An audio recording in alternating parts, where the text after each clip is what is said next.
ওই জিনের চেহারা এতটা ভয়ঙ্কর যে কেউ ওকে দেখলেই ভয়ে বুক ফেটে মারা যাবে। ওই ভয়ঙ্কর শক্তিশালী জিন আমার কাজে খুশি। এখন আমি ওকে যা বলবো ও তাই করবে। তোমরা কেউ বাঁচবে না ওর হাত থেকে।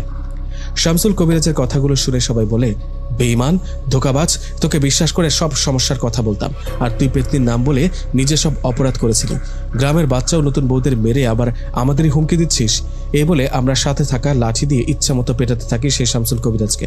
আমরা ওকে পেটাতে পেটাতে যখন ও মারা যাবে এমন একটা অবস্থায় ঠিক তখনই হঠাৎ আশেপাশের গাছপালা ও ঝোপঝাড়ে প্রচণ্ড ঝড় শুরু হলো। আর ঝড়ের সাথে সাথে ভয়ঙ্কর আওয়াজ। সেই আওয়াজটা এত ভয়ঙ্কর ছিল যে আমরা সবাই তখনই সেখান থেকে পালিয়ে আসি। আমরা পালিয়ে বাড়িতে আসার পর সবাই একে অপরকে বলা বলি করি, রাতে বাইরে থাকা ঠিক হবে না, সবাই যার যার মতো বাড়িতে গিয়ে ঘুমিয়ে পড়ো, কাল সকালে ওর বিচার হবে।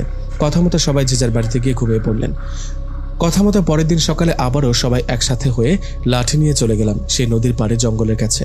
সেখানে গিয়ে দেখলাম শামসুল কবিরাজ সেখানে নেই, মনে হয় পালিয়ে গেছে। এইভাবে সবাই আবারও গ্রামে এসে আলোচনা করতে লাগলেন।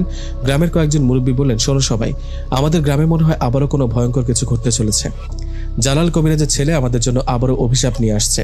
সেই অভিশাপ যেন আর কারো উপরে না পড়ে, সেজন্য সবাই সাবধানে থাকবেন। রাত করে জরুরি কাজ ছাড়া বাহিরে বের হবেন না কেউ, আর বাহিরে বের হলেও যেন সাথে আগুন জাতীয় কিছু থাকে। মুরব্বীদের কথায় সবাই রাজি হয়ে চলে গেলেন বাড়িতে। মনটা ভীষণ খারাপ।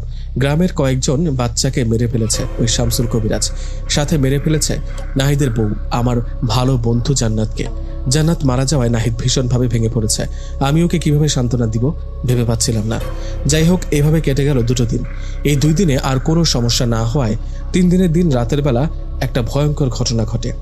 সেদিন রাতে একজন বাজার থেকে ফিরছিলেন। হঠাৎ ওনার প্রচণ্ড চিৎকারে সবাই ওনার কাছে দৌড়ে গিয়ে দেখি উনি পড়ে আছে মাটিতে। আমরা সেখানে গিয়ে বুঝতে পারি উনি আর বেঁচে নেই, মারা গেছেন।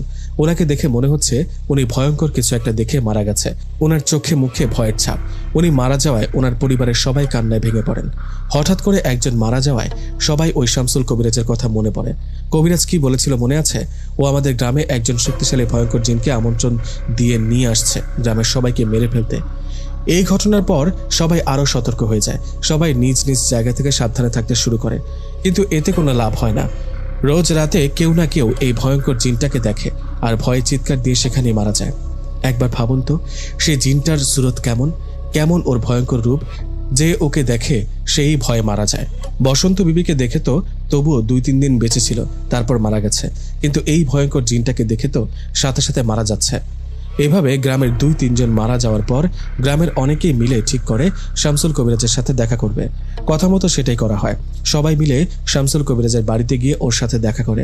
সবাই কবিরাজের সাথে দেখা করে বলে, শামসুল, তুমি কি শুরু করেছো এসব?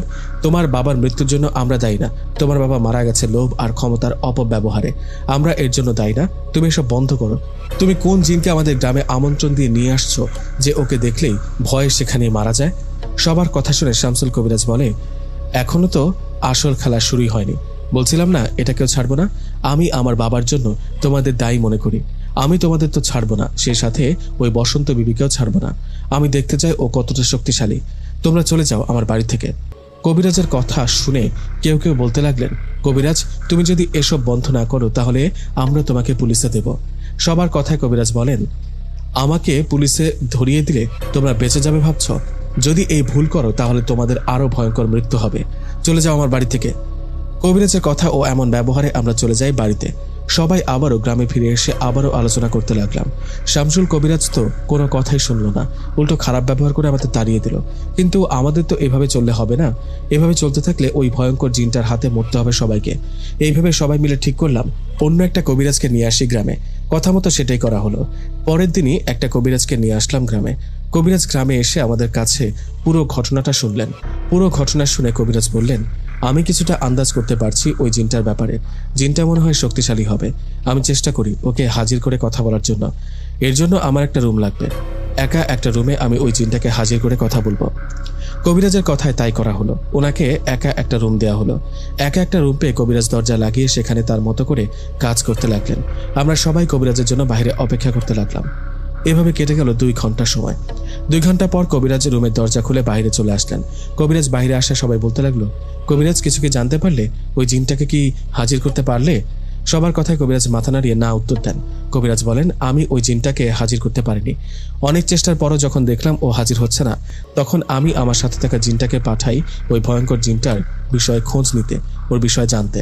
আমাকে সেই জিনটা ওই জিনের বিষয়ে খোঁজ নিয়ে যা বললেন সেটা শুনে কবিরাজ হয়েও আমার ভয় লাগছে। আমার সাথে থাকা জিনটা বলেন, শামসুল কবিরাজ 5টা জীবনের বিনিময়ে ওই জিনটার সাথে চুক্তি করেছে। আপনাদের যদি খুলে বলি, বিষয়টা এমন, সে জিনটাকে 5টা জীবনের বিনিময়ে খুশি করে তাকে দিয়ে কাজ করিয়ে নেবে। আর যে জিন একবার মানুষের সাথে চুক্তি করে, ওয়াদা করে, সেই জিন জীবনের বিনিময় হলেও সেটা করেই ছাড়ে। শামসুল কবিরাজ ওই ভয়ঙ্কর পিশাচ জিনকে খুশি করে আপনাদের গ্রামে নিয়ে আসছে। আপনাদের সবাইকে যেন মেরে ফেলা হয় সেই চুক্তিতে ও 5টা বলি দিয়েছে। কবিরাজের কথায় সবাই ভয় পেয়ে বলেন, তুমি কিছু করতে পারবে না? সবার কথার জবাবে কবিরাজ বললেন, না, আমি এই বিষয়ে কিছু করতে পারবো না। এতে আমি সহ আমার পরিবার ও বিপদে পড়তে পারি। ওই পিশাচ জিনটা চেহারা এতটা ভয়ঙ্কর যে সাধারণ কোনো জিনও ওকে দেখে ভয় পায়। আর মানুষের কথা তো বাদই দিলাম, আপনারা সময় থাকতে অন্য বড় কোনো হুজুর বা কবিরাজের খোঁজ করেন, নইলে এই গ্রাম ধ্বংস হয়ে যাবে কিছুদিনের মধ্যেই। কথাটা বলে সেই কবিরাজ চলে গেলেন। কবিরাজ চলে যাবার পর আমরা ভয়ে আতঙ্কে একদম অসহায় হয়ে পড়লাম। একটা বিপদ কাটতে না কাটতে আরেকটা বিপদ এসে হানা দিচ্ছে।